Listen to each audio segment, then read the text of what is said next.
আজকে একটু বিরিয়ানি বানাতে চলেছে, তাই তোমাদের একটু দেখাই বিরিয়ানি বানাতে গেলে কটা জিনিস লাগছে। তো এখানে 250 মতো চিকেন রাখা রয়েছে। এই চিকেনের মধ্যে দেওয়া হবে, এখানে রয়েছে ধনে এবং জিরে বাটা, এবং এখানে রয়েছে পেঁয়াজ এবং রসুন বাটা, আর এখানে দই ফাটানো আছে, 2 চামচ মতো দই ফাটানো আছে।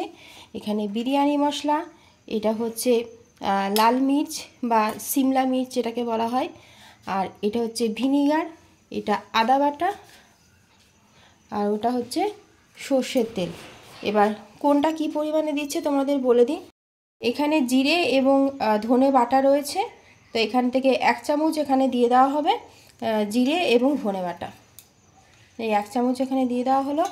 এবং এখানে পেঁয়াজ এবং রসুন বাটা রয়েছে, এই রসুন ওই 8 কোয়া মতো রয়েছে, আর ছোট ছোট 2টো পেঁয়াজ এখানে বাটা রয়েছে, তো একসাথে এটা 1 চামচ দিয়ে দেবো। এরপর রয়েছে এখানে দই ফাটানো রয়েছে, 2 চামচ মতো দই রয়েছে, 2টা এখানে দিয়ে দেওয়া হবে। তো সব কিছু একসাথে ম্যারিনেট করা হচ্ছে, তো তোমরা দেখতেই পাচ্ছ। তো এরপর দিয়ে দেওয়া হবে সিমলা মির্চ, তো এটা 4 চামচের 1 চামচ এখানে দিয়ে দেবো। এখানে 250 মতো মাংস আছে, তাই জন্য 1 চামচ দিয়ে দেওয়া হলো। এরপর এখানে ভিনিগার দেওয়া হচ্ছে 1 ঢাকনি মতো, বা তোমরা হাফ চামচ মতো দেবে। এই হাফ চামচ মতো দিয়ে দেওয়া হলো ভিনিগার। ভিনিগার যদি না তোমরা দিতে পারো, তাহলে তার বদলে তোমরা পাতিলেবুর রস দিতে পারো, ওই 8 ফোঁটা 10 ফোঁটা মতো দিতে পারো পাতিলেবুর রস। এখানে এবার বিরিয়ানি মশলা দেওয়া হচ্ছে, বিরিয়ানি মশলা হাফ চামচ দেব, হাফ চামচ বিরিয়ানি মশলা এখানে দিয়ে দেওয়া হলো। এরপর এখানে দেওয়া হবে সর্ষের তেল, সর্ষের তেল এখানে দিয়ে দেবো। তো সর্ষের তেল 1 চামচ মতো দিয়ে দিলাম। তারপর আদা বাটা, সরি বন্ধুরা, আদা বাটাটা আগে দিতে হতো, তো আগে পরে কোনো ব্যাপার না, একসাথে সব কিছুই ম্যারিনেট করা হচ্ছে। তো আদা বাটাটাও ওই 1 চামচ মতো দিয়ে দেওয়া হবে। এখানে 1 চামচ আদা বাটা গেল। এই হবে আমাদের যেটা মাস্ট দিতে হবে, সেটা হচ্ছে হাফ চামচ নুন, হাফ চামচ নুন দিয়ে দেওয়া হলো। 250 মাংসতে 2 ফোঁটা কেওড়ার জল লাগবে, কেওড়ার জল দিয়ে দেওয়া হলো। দিয়ে এবার এটা ম্যারিনেট করা হবে। এগুলোকে মা হাতে করে ম্যারিনেট করবে বা চামচে করে ম্যারিনেট করবে, যেটা হোক তোমরা করতে পারো। এটা ম্যারিনেট করে এবার এটাকে ধরো তোমরা যত বেশি রাখতে পারো ততই তোমাদের ভালো হবে। আমরা মোটামুটি ঘরোয়া পদ্ধতিতে বিরিয়ানি করছি। তো বিরিয়ানি তোমাদের কার কার ভালো লাগে তোমরা একটু কমেন্ট করো বন্ধুরা। তো আমার তো খুবই ভালো লাগে, আর আমার বাড়িতে বানিয়ে খেতে বেশি ভালো লাগে। মাই তৈরি করে বিরিয়ানি, আমিও মাঝে মধ্যে করি, এবং আমিও করতে পারি, মাও করে। তো মাকেই বললাম চলো তুমি একটুখানি বিরিয়ানি করেই দাও আজকে, বেশি নেবে, ম্যারিনেট করে রাখবে। এটা তো আমি রাখবো 40 মিনিট মতো, এটাকে ঢাকা দিয়ে রেখে দেওয়া হবে। বন্ধুরা এটা 40 মিনিট মতো ম্যারিনেট করে রাখা থাকবে। তোমরা 1 ঘন্টাও রাখতে পারো, আবার কারো কাছে যদি সময় অভাব থাকে তাহলে তোমরা 30 মিনিট মতো রাখতে পারো। এই বাসমতি রাইস নেওয়া হয়েছে, এই বাসমতি রাইস, এই যে মাপার যে এটা দেখতে পাচ্ছ, এটা সবার ঘরে একটা চল, যে টিনের শালিমার যে নারকেল তেলের যে কৌটো, এটাই হচ্ছে আমাদের চাল মাপার একটা টিনের কৌটো। এটাতে 250 গ্রাম বাসমতি রাইস নেওয়া হলো। তো সেই চালটাই এখন জলে আধ ঘন্টা মতো ভিজিয়ে রাখা হবে। এখানে 4টে আলু নেওয়া হয়েছে, এই 4টে আলু অর্ধেক করে কেটে এটাকে সেদ্ধ করে তারপর একটু ভেজে নেব। কারণ বিরিয়ানির আলু যদি ভেতরটা কাঁচা থাকে তাহলে খেতে ভালো লাগে না। কারণ বিরিয়ানির মধ্যে আলুটা খুবই প্রিয়, অনেকেরই প্রিয়। এই বেরেস্তা করার জন্য এখন পেঁয়াজটাকে ভালো করে ভেজে নেওয়া হবে। তো একটু বেরেস্তাটা ঠিক মতো না হলে বিরিয়ানিটি বেকার হয়ে যাবে, তার জন্য বিরিয়ানি করার জন্য বেরেস্তা এখানে ভাজা হবে। তার জন্য একটু তেলটা একটু বেশি পরিমাণেই লাগবে। 1 চামচ মতো তেল নেওয়া হয়েছে। 3টে মাঝারি সাইজের পেঁয়াজ এখানে ঝুড়ি ঝুড়ি করে কেটে নেওয়া হয়েছে। তো এটাকেই বেরেস্তা করা হবে। মোটামুটি গরম হয়ে গেলে তেলটা, তারপরে পেঁয়াজটাকে ছেড়ে দেবো। বেরেস্তা করতে গেলে মানে হাই আঁচেই করতে হবে এবং কন্টিনিউটা নেড়ে যেতে হবে। এই বেরেস্তাটা যত সুন্দর হবে বিরিয়ানিটা ততই ভালো হবে, তাই জন্য এটা নাড়তে থাকতে হবে। নেড়ে নেড়ে যখন একদম সেই হালকা লাল হয়ে যাবে তখন এটাকে নামিয়ে নেব। প্রায় লাল লাল হয়ে গেছে, এবার আমি এটাকে নামিয়ে দেবো। এটা পেঁয়াজটা যে ভাজা হলো সেই যে তেলটা ছিল, ওই অল্প তেলটার মধ্যেই সেদ্ধ করা আলুটা একটু নুন এবং হলুদ দিয়ে ভেজে নেব। হালকা একটু নুন দিয়ে দেবো, একটু হলুদ হালকা দিয়ে মানে অল্প একটু নুন এবং অল্প একটু হলুদ দিয়ে এটা একটু নেড়ে নিয়ে তুলে রাখবো। কারণ বিরিয়ানি আলুটা যদি সেদ্ধ ভালো মতো না হয় তাহলে খেতে ভালো লাগে না। এর মধ্যে অল্প একটুখানি হলুদ আর একটু নুন দিয়ে একটু ভেজে নেব। আর এই হলুদের কালারটা আসবে, তাই জন্য আমি ফুড কালার ব্যবহার করছি না এখানে। তো আলুটা হালকা ভেজে নেওয়া হয়ে গেছে, মেরিনেট করে রাখা ছিল 40 মিনিট মতো। তো এবার আমি বিরিয়ানির মাংসটা রান্না করব। তো বিরিয়ানির মাংস যখন মেরিনেট করছিলাম তখন 1 চামচ মতো সর্ষের তেল দেওয়া ছিল, তাই এখানে আন্দাজ মতো আমি 2 চামচ কি 2.5 চামচ মতো সর্ষের তেল নিয়ে নিয়েছি। এই তেলটা গরম হওয়ার পর আমি বিরিয়ানির এই মাংসটা এর মধ্যে দিয়ে দেবো। সব কিছু এর মধ্যে ম্যারিনেট করে দেওয়া আছে। নুনটা তোমরা আন্দাজ মতো দিয়ে দেবে। আমি আমার ঘরে আমি এবং মা মিলে রান্না করছি, ঘরোয়া মতো বিরিয়ানিটা রান্না করছি নিজের মতো। কাজ করেই আমি এই বিরিয়ানির মাংসটা কষাচ্ছি। সব কিছু এর মধ্যে দেওয়া আছে, ম্যারিনেট করা ছিল, তোমরা দেখেছো। তো তোমরা আন্দাজ মতো একটু নুন যদি লাগে তো দিয়ে দিতে পারো। 4 চামচের 1 চামচ মতো একটুখানি পারলে তোমরা একটুখানি চিনি গুঁড়ো করে দিয়ে দিতে পারো।